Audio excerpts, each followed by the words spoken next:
CTPod. Conhecimento, Tecnologia networking. e desenvolvimento. Esse episódio é um oferecimento via SoftPay. Olá pessoal, sejam bem-vindos a mais um CTPod. Eu sou Ana Laura Becker e eu estou aqui com a minha co-host Emily. Oi Emily, tudo bem? Oi Ana, oi pessoal de casa, sejam bem-vindos então a mais um episódio da nossa 6ª temporada do CTPod. E também estamos aqui com o nosso co-host João. Oi João. Oi, tudo bem? Oi Ana, oi Emily, oi Luciano. E o João já deu um spoiler do nosso convidado de hoje. Então hoje a gente está com um convidado muito especial. Vocês vão assistir um pouquinho depois, mas nós hoje estamos se preparando para um evento que a gente vai ter daqui a pouquinho com o nosso convidado Luciano Doll. Tudo bem? Seja bem-vindo ao CTPod. Obrigado, Ana, Emily, João, prazer estar aqui com vocês, né? Você falou Luciano, mas na verdade Luciano é só quem tem dinheiro para receber de mim que me conhece por Luciano, porque todo mundo me conhece pelo sobrenome que é Doll, né? É só quando alguém me liga, assim, o Luciano, esse cara, eu acho que eu devo para ele. Todo mundo me chama de Doll, é fácil de gravar. É um prazer estar aqui com vocês, né? Super alegre de ser convidado e poder participar, como a Ana comentou à noite, né? Nós temos um evento para falar de inteligência artificial, né? Uma alegria, obrigado, gente. E pra gente começar, para o pessoal conhecer você pode contar um pouquinho da sua trajetória? Você é sócio fundador da Embix, isso mesmo? Isso. Eu sou professor também, né, na Universidade de Ponta Grossa, na área de tecnologia da informação. Completo ano que vem 25 anos como professor, né? Fui professor em outras instituições também, privadas, lecionei já em cursos de pós-graduação. Eu sempre transitei assim, concomitantemente entre a academia e o mercado, né? Tem aquela piadinha até que costumam fazer com os professores, que eu acho indelicada, que perguntam para o professor se só dá aula ou você trabalha também, né? Então eu trabalho também e na verdade assim, esses 25 anos eu decidi de não ter, é algo pouco habitual até no Brasil, nas instituições públicas, não ter a chamada de dedicação exclusiva, né? E eu sempre gostei de empreender, de ter negócios. Eu tive vários negócios diferentes, alguns bem-sucedidos, alguns não deram certo, alguns foram vendidos, alguns foram fechados, né? Até que há 4 anos atrás, aproximadamente, a gente fundou a Embix, né?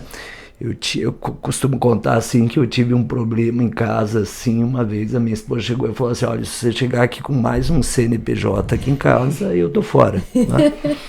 E aí, quando a Embix nasce, ela nasce com um propósito inicial de investir em startups, né? Eu costumo dizer que na época era um racional meu, assim, para ter vários CNPJs em um só, né? Porque daí você faria investimentos e tal. Esse foi o início da Embix, né? Eu vou contar ao longo da nossa conversa aí em que momento a gente fala assim que a Embix teve 4 fases diferentes, né? Mas ela nasce com esse propósito, né? Hoje a gente tem de fato 5 startups investidas, mas ela muda com o passar do tempo. Vou deixar a conversa esquentar e vou contando essas 4 fases para não ficar só eu falando. Perfeito. A gente participou até de um summit da Embix que foi ano passado. Foi ali que eu pelo menos conheci, a pessoa do ecossistema eu já conhecia, mas eu pude conhecer um pouquinho. Então, para você contar um pouquinho, né? Você falou que investe nas empresas. Como que funciona a Embix hoje, assim, para alguém que tem uma startup? Você falou que ela teve essa alteração. Você teve no Embixperience, provavelmente, isso, né? Nós tivemos 2 edições do Embixperience, 2023 e 2024, né? Esse ano nós decidimos não fazer, tá? Vai ocorrer na semana que vem uma palestra com o professor Clóvis de Barros, em Ponta Grossa, junto com o Prêmio Embix. Nós tínhamos o Prêmio Embix dentro da programação do Embixperience e a gente tirou, spin-offou isso e colocou dentro dessa programação, junto também com um tour industrial em 2 rotas, Ponta Grossa, que é um polo industrial bem legal. Mas assim, né, a gente, eu dizia, nós temos 5 startups investidas e a gente passou, eu vou falar agora do segundo momento, né, nós iniciamos esse movimento, criamos a Embix, como eu disse, há 4 anos, nós passamos por um processo interessante, assim, que foi por conta desse propósito de investir, de ter uma governança inicial muito bem estabelecida, né? Foi fundada como uma SA, uma empresa de lucro real, e é pequena, né? Com todos os rituais de uma empresa, de uma empresa SA, o que muitas vezes acontece com uma startup, porém numa fase um pouquinho mais avançada, mas nós tivemos que fazer isso no dia 0. Só uma observação assim, que hoje a gente colhe frutos dessa governança, né? Em muitos momentos você diz assim, puta, não é possível, nós estamos fazendo assembleia geral aqui, a empresa é pequena, né? Praticamente o conselho é quase as pessoas que trabalham, né? É uma coisa meio maluca, mas hoje a gente colhe frutos assim desse rigor de governança. Aí, após iniciar esse processo, nós passamos por uma fase assim de uma inquietação, no sentido, poxa, nós estamos aqui investindo, buscando startups e tal, mas como é que a gente vai se manter como negócio? É uma pergunta que a gente fazia aqui, bem num processo, e aqui eu toco num assunto bem num processo empreendedor mesmo, né? Pô, legal, um fundo e tal, bacana, investindo, mas ao invés de ganhar dinheiro, nós estamos gastando dinheiro, né? Como é que a gente faz para ganhar dinheiro?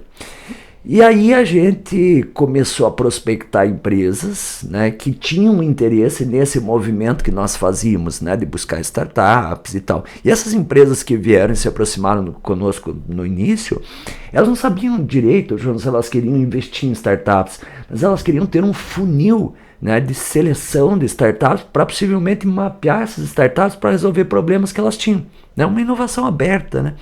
E a gente, essa segunda fase da Embix, a gente entra nessa fase muito de consultoria, né? A gente passa a atender empresas de médio porte, médio, às vezes até um pouquinho de grande porte, que tinham esse anseio na região dos Campos Gerais, ali, algumas indústrias, né? Algumas empresas do agro, cooperativas, que tinham esse anseio de procurar startups e fazer inovação aberta. Então essa é a segunda fase em que a gente passa de fato a monetizar o negócio, prestando esse tipo de consultoria recorrente e organizando esses funis de inovação aberta, né? Essa é a segunda fase. Quer que eu já fale da terceira? Isso, eu fiquei curiosa, porque agora... Vou até dar um spoiler, porque, né, eu tava acompanhando o site ali de vocês, que nem a Ana falou, ano passado a gente...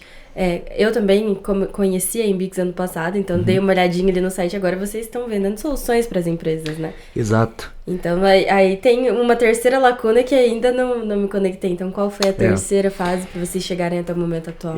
Seguinte, a gente recebeu ano passado um sócio, né, que é o Bruno de Anthony, que foi o fundador da Bsoft.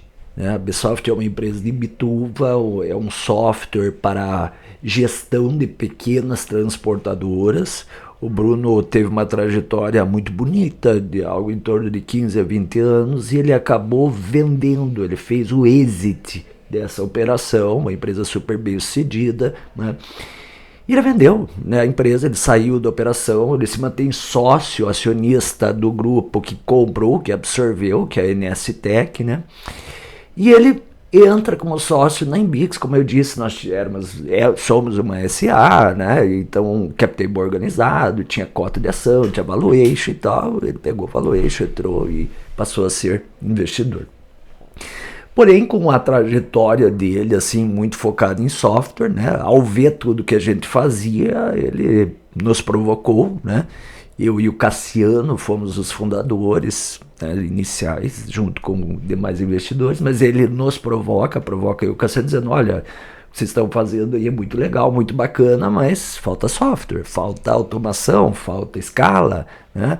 A gente precisa incluir o componente software, né, em tudo que é feito. E aí surge exatamente a terceira fase, em que ele encabeça, né, o desenvolvimento de uma plataforma, né, que a gente no início chama de uma plataforma de inovação. Né? Então é um workspace que essas empresas passam a utilizar com uma série de aplicações ali que auxiliam a gestão e a inovação na empresa.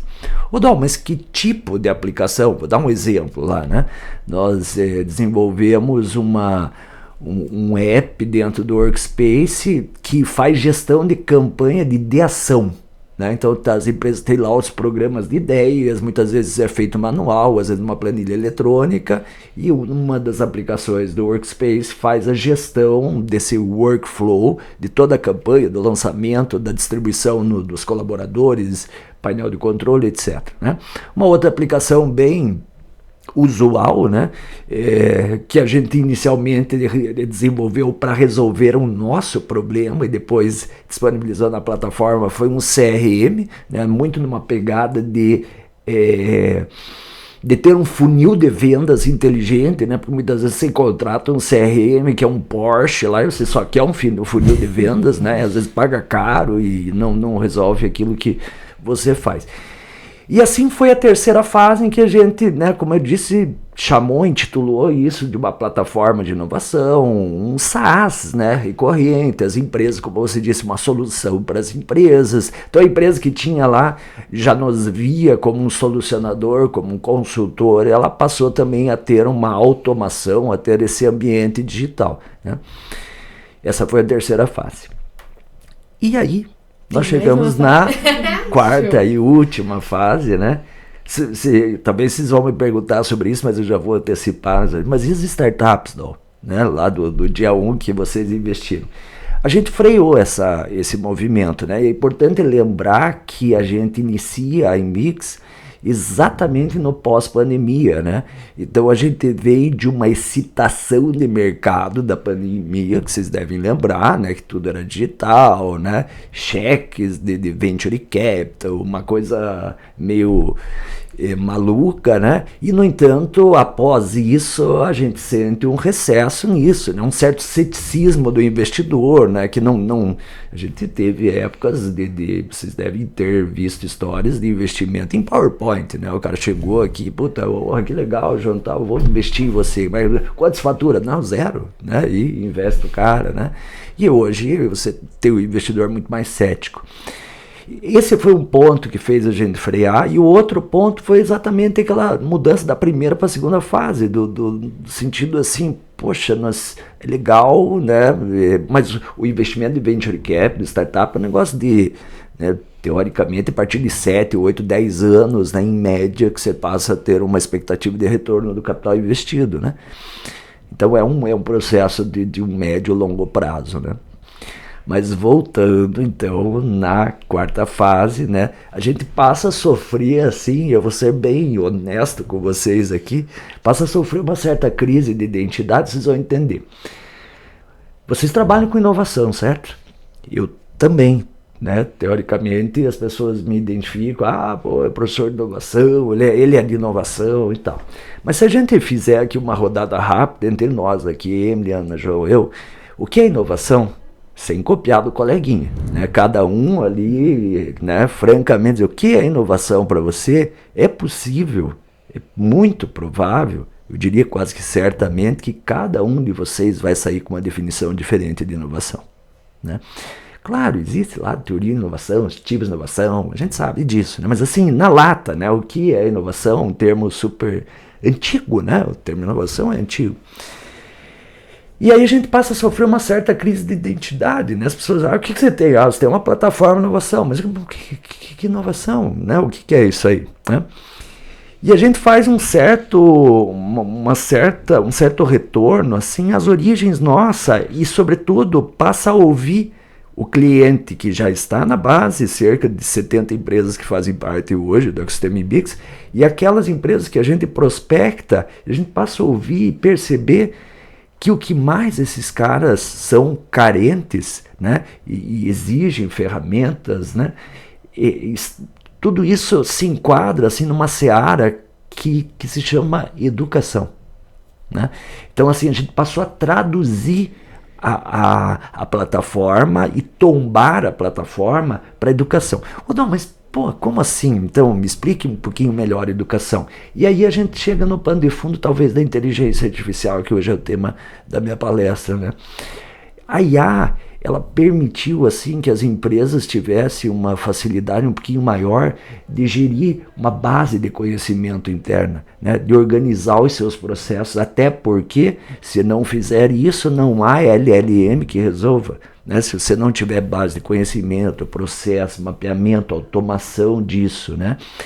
Então a gente passou a prover essa plataforma como uma ferramenta que facilita a vida do colaborador de uma empresa.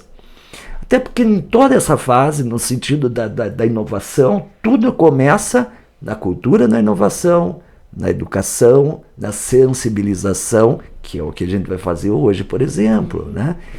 Então a quarta fase, resumindo, é uma fase em que a gente pega esse histórico e pega a plataforma e tomba ela, né? Passa a focar essas aplicações voltadas nesses 3 princípios, né? Base de conhecimento, educação, universidade corporativa, né? O cara quer ter uma academy, ele quer ter treinamentos, ele quer ter onboarding, ele quer ter trilhas de conhecimento, né? E gestão de processos. Tudo isso tendo como pano de fundo, por óbvio, a IA.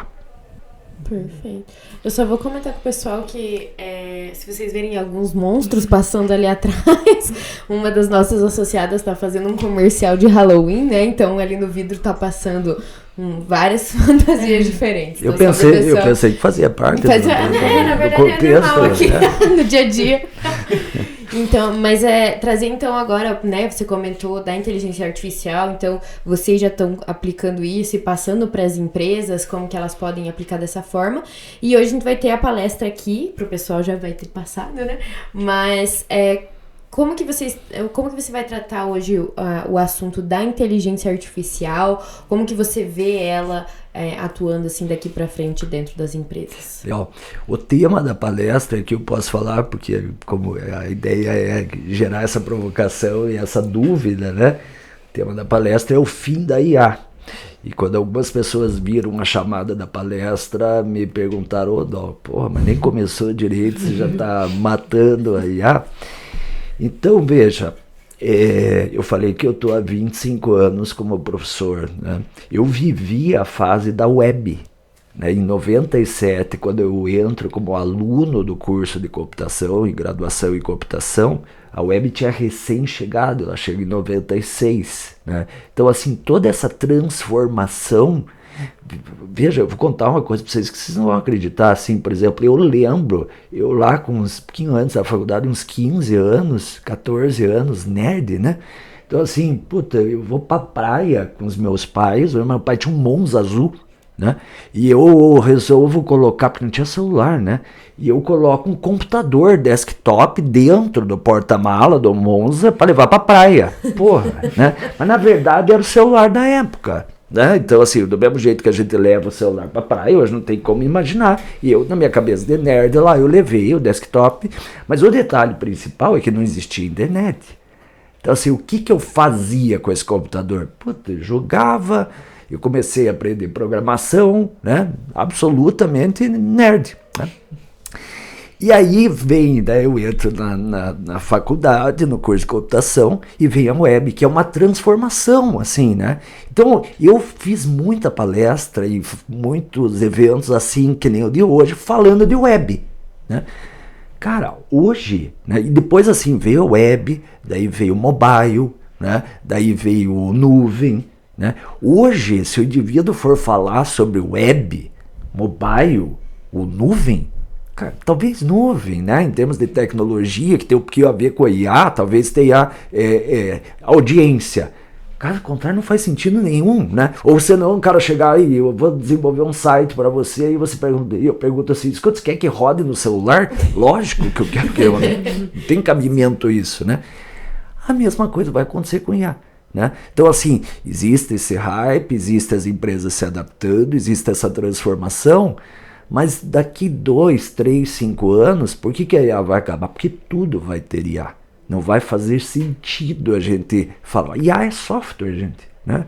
E a gente viu uma evolução exponencial, graças ao desempenho computacional, dos LLMs e do uso desse negócio todo. Não vai fazer mais sentido falar, né? Então é uma revolução forte, agressiva, exponencial, né? Nada de locubrações, assim, a gente não pode, não é um, né, a gente vê de tudo, né, um medo exagerado, ou às vezes uma expectativa um pico de expectativas infladas, assim, do tipo, vai, né, acabar com as profissões, tal, bota a bola no chão, assim, administra isso, né, mas por óbvio a gente precisa atentar para algumas mudanças que estão chegando, né. Foi muito legal, o título provocou bastante. Eu recebi várias mensagens do pessoal, acabou, como assim?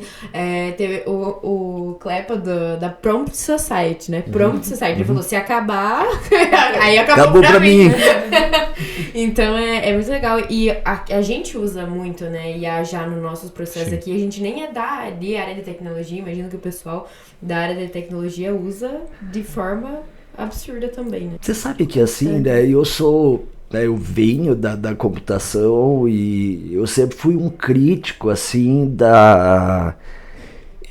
né, eu sempre falava assim, gente, a profissão do programador vai mudar, né, do desenvolvedor de software, né, e hoje, eu vou falar isso na palestra, assim, a necessidade, talvez, se você me perguntasse assim, Dol, qual foi a maior contribuição que o teu curso deu para você, né? Você fez lá atrás, em 97, formei em 2000, né? No século passado, né? Não tinha nada disso, as técnicas, as ferramentas que eu aprendi lá não tem nada a ver com o que tem hoje, né? Mas a maior contribuição foi um pensamento analítico de resolver problemas, né? E hoje, o que é exigido para alguém que usa IA, qualquer um analista, um publicitário, um jornalista, enfim, um analista financeiro, um contador, ele precisa ter esse raciocínio, essa capacidade de abstração para fazer boas perguntas, né? Ele precisa ter esse senso de gestão, esse senso de processo, né? Então as competências, as habilidades hoje para o uso da inteligência artificial, né? Claro, talvez o cara de computação ele tenha isso um pouquinho mais de intimidade, mas eu vejo hoje pessoas transitando muito bem, né, sem ser da área de computação, né? Parece que eu estou jogando contra a minha própria área, né? A gente vê, por exemplo, você pega lá uma ferramenta que nem o Cursor AI, né, que é uma ferramenta de desenvolvimento de software com inteligência artificial, né? Claro que você precisa ter fundamentos, né, mas ele aumenta o potencial teu de desenvolvimento de software e pessoas não necessariamente formadas também estão usando esse tipo de ferramenta, né? E aí, puxando esse gancho, então, que você fala que pessoas sem o conhecimento, né, sem o conhecimento técnico, consegue utilizar diversas ferramentas, enfim, e a gente vê isso muito no dia a dia, seja na TV, seja em notícia. No geral, todo mundo tem esse acesso muito facilitado a essas ferramentas de inteligência artificial, né? E aí eu queria entender de você o que você vê como desafios para as organizações, desafios principalmente no sentido ético e estratégico no uso da inteligência artificial. Porque, que nem a Ana comentou, a gente não é do desenvolvimento de software, a gente não trabalha com isso, mas a gente acaba utilizando algumas ferramentas no dia a dia, e isso está cada vez mais natural para todo mundo, né? Então, você vê quais são esses desafios estratégicos e éticos, principalmente para as organizações? Veja, eu falei de governança, né? Hoje fala-se muito, por exemplo, em governança de dados, né? Então, você ter políticas dentro da empresa, porque não há, como eu disse, IA que funcione sem uma gestão organizada de dados, né? De bases de conhecimento. Então, quando fala de acesso, de distribuição, até de LGPD, né? De direitos, enfim, né? De organização disso, essa área passou a ser demandada bastante. Outra área é a área de gestão de processos, né? Era sempre uma demanda assim, nós precisamos mapear qual que é o processo, né? E era o tipo de coisa que você deixava sempre para, não, um dia a gente desenha, né? Por enquanto a Ana sabe esse negócio, chama a Ana, né? Ela que faz aí para ligar e tal. Não precisa ter gestão, você não precisa mapear isso, precisa ter gestão de conhecimento. Só que daí quando você quer aplicar algum tipo de inteligência artificial, você precisa disso, né? Você precisa dessa tornar tácito, explícito esse conhecimento, né? Então a gente vê assim, as empresas dando esse passinho para trás, organizando um pouco a casa, cuidando dessa governança. E também via situações assim, até de uma certa extremidade. Eu tenho clientes, por exemplo, que proibiram o uso de ChatGPT, né? Ambientes que são bastante controlados. E aí também a demanda por desenvolvimento de soluções mais próprias, mais controladas, né? Em que você tem um ambiente mais seguro. E é um desafio, assim, eu acho que a palavra-chave é governança, né? Seja de dados ou de políticas, né? de restrições de uso, de ambiente, de arquitetura da empresa, né? Tráfego de dados interno, enfim, né? É um desafio, é um desafio. Não sei se eu respondi a tua pergunta. Sim, responde. E é claro que eu acho que a gente fica refletindo muito sobre isso, né? Porque realmente a governança, e inclusive você estava falando sobre processos, a gente recentemente passou por uma atualização de processo também, então eu acho que casa muito com a nossa realidade e faz ainda mais sentido ouvir isso. Você tem assim, hoje, por exemplo, a plataforma nossa lá, ela tem por objetivo organizar POPs, scripts, né, playbooks, ter maneiras, e daí você pega ferramentas que nem um N8N, você pega ferramentas tais quais a OpenAI lançou agora recentemente, que é uma automação, e você coloca isso no processo, você torna as tarefas táticas e operacionais mais fáceis de ser executadas, né? E ponto importante, né? E exige de nós aqui humanos um salto um pouquinho maior para a estratégia, né? E assim, a gente precisa pisar mais naquilo que é estratégico, né? Costuma-se dizer assim que máquina e homem têm forças opostas. O que a máquina é muito bom, né? O homem costuma ser ruim e vice-versa. Então a gente precisa ter essa... eu acho que o futuro que a gente espera, que a gente vislumbra, assim, é um futuro, né, onde a gente tem humanos e agentes e máquinas trabalhando juntos, né, cada um explorando o seu potencial, né? Acho que é um pouco por aí. Entendi.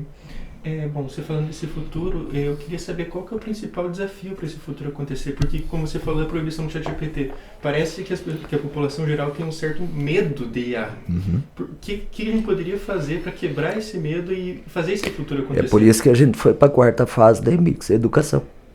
Não tem como, assim, Sabe, eu comecei Claro, eu sou professor e sou suspeito em falar o que estou falando, né? Mas se você parar para pensar, assim, tudo na vida, eu não sei se é eu que estou tão...